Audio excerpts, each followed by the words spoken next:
And welcome back to Mr. Gregoris Math. Earlier today we were taking a look at an intersection between three planes, and once again we have a situation with three planes here.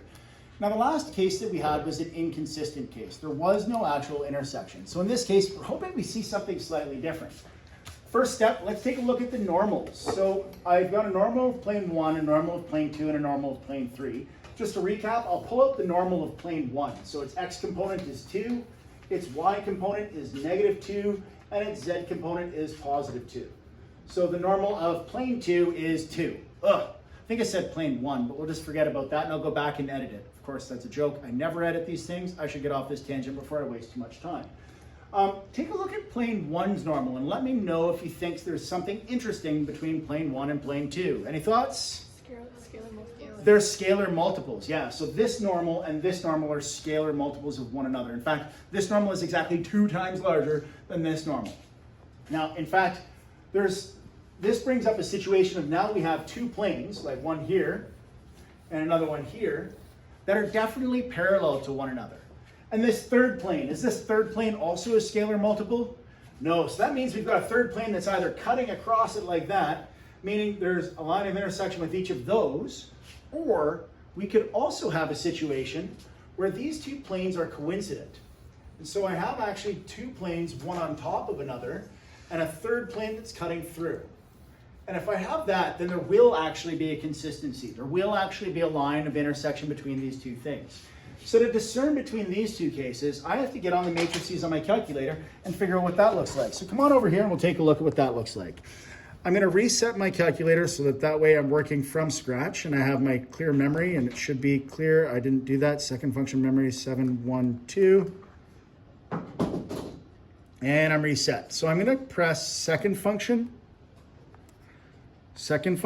matrix, and I'm going to go ahead and create a matrix that's going to hold all of my normals. So I have 3 equations and 4 unknowns. That's right, I have an unknown for x, an unknown for y, an unknown for z, and the right-hand side. So I have 1, -1, 1, 1, followed by 2, -2, 2, 2, followed by 3, -1, 1, and 4. And so once I have that stored as matrix A, I can go into my matrix operations, which is under second function, matrix, math, and I can scroll down, or up is actually faster, and I'll scroll up to our ref, which is reduced row echelon form. Now I'm going to perform reduced row echelon form on this matrix that I just entered, which was option A, and it's going to give me a matrix. And I want you to take a close look at the bottom row. Did anyone else get the same thing I got on the bottom row? What does it look like? All zeros, eh? So because we have all zeros, we actually know that we're going to have a degree of freedom. So I'm going to write this matrix out on the board, so my filmographer is going to have to slide over. And we'll see what we have. Now, I'm not writing out strictly the matrix. I'm writing out this. X equals 1.5. Then y minus z equals 0.5. And then I have 0, 0, 0 equals 0. So this bottom row that you have here indicates a degree of freedom.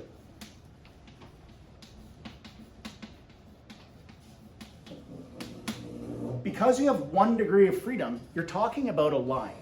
So 1 degree of freedom means we're talking about a line. Well, let's see if we can figure out all the rest of our components of our line.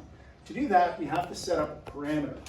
So you'll notice I've got x alone here, and I've got this relationship between y and z. I have to pick one of my related variables to represent my parameter. So I'm going to pick, I don't know, z. I'm going to let z equal t.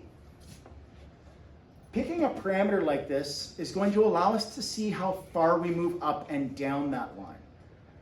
I know it doesn't seem like much because we're just replacing one variable with another variable, but actually we're going to write both x and y in terms of t as well.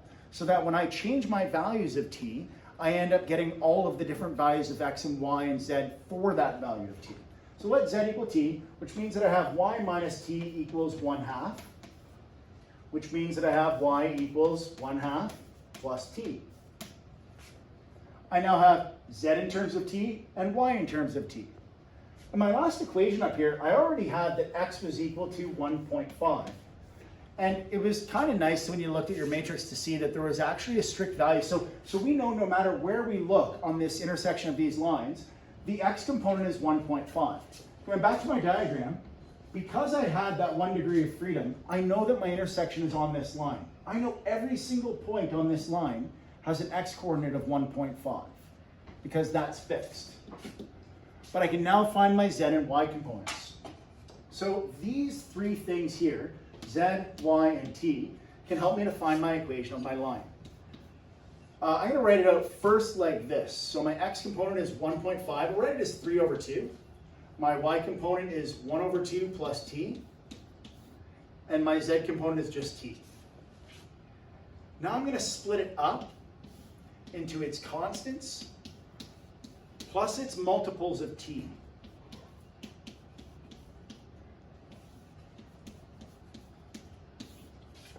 And so you can see now I'm trying to construct the equation of a line where we have a position vector and a direction vector. My first row here is my position vector. So I'm going to have a position vector of 3/2, 1/2, and 0. Now I'm going to common factor out the scalar multiple, my parameter of t. And it'll leave me with 0, 1, and 1. So this means my equation of my line that shows the intersection of those three planes is given by either r or l or whatever letter you want to represent your line, but starting at this point and then moving only in the y and z directions, and they move at the same amount. So if you go 10 direction vectors, you'll go 10 in y, and 10 in z. If you go 3 direction vectors, you go 3 in y and 3 in z. If you go -2 direction vectors, you go -2 in y and -2 in z. So it gives you a relationship of how to move from one point to the next. And that is finding an intersection point of 3 planes, an intersection line of 3 planes using the matrix value on our calculator and a quick little sketch. Join us next time when we use matrices to find a single point of intersection between a set of 3 planes who don't have parallel or coplanar normal vectors. Don't forget to hit like, subscribe, ring that notification bell, and check out the link in the description for our merch store. We'll be bringing in new hats and pencils next week, so please make sure you sign in for that. The coupon to redeem, not coupon, I'm so old. The redemption code for that is Gregor's Math Fun. Okay, take care.